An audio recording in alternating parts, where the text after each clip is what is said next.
ದೀಪಾವಳಿ ಯಾಕೆ ಆಚರಿಸ್ತಾರೆ ಗೊತ್ತಾ? ಅದಕ್ಕೆ 2 ಕಾರಣಗಳಿವೆ.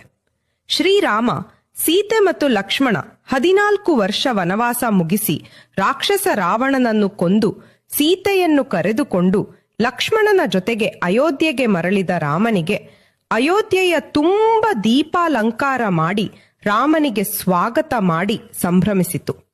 ಲಂಕೆಯಲ್ಲಿ ಕತ್ತಲು ತುಂಬಿದ ಸೀತೆಯ ಬಾಳು ಬೆಳಕಿನೆಡೆಗೆ ತಂದ ಶ್ರೀರಾಮ ಕತ್ತಲಿನಿಂದ ಬೆಳಕಿನೆಡೆಗೆ ನಡೆದ ಈ ಘಟನೆಯನ್ನು ದೀಪಾವಳಿ ಹಬ್ಬ ಆಚರಣೆ ಮಾಡುತ್ತಾರೆ. ಮತ್ತು ಶ್ರೀಕೃಷ್ಣನು 16,000 ಸ್ತ್ರೀಯರನ್ನು ಬಂಧನದಲ್ಲಿ ಇಟ್ಟುಕೊಂಡ ನರಕಾಸುರನನ್ನು ಕೊಂದು ಬಂಧನ ಮುಕ್ತಗೊಳಿಸಿದ ಆ ಹೆಣ್ಣು ಮಕ್ಕಳ ಕತ್ತಲಾಗಿದ್ದ ಬದುಕಿಗೆ ಬೆಳಕು ತಂದ ಶ್ರೀಕೃಷ್ಣನ ಸಾಹಸವನ್ನ ದೀಪ ಹಿಡಿದು ಸಂಭ್ರಮಾಚರಣೆ ಮಾಡಲಾಯಿತು. ಕತ್ತಲು ತುಂಬಿದ ಹೆಣ್ಣು ಮಕ್ಕಳ ಬದುಕಿಗೆ ಬೆಳಕು ತಂದ ದಿನದಂದು ದೀಪಾವಳಿ ಆಚರಿಸುತ್ತಾರೆ.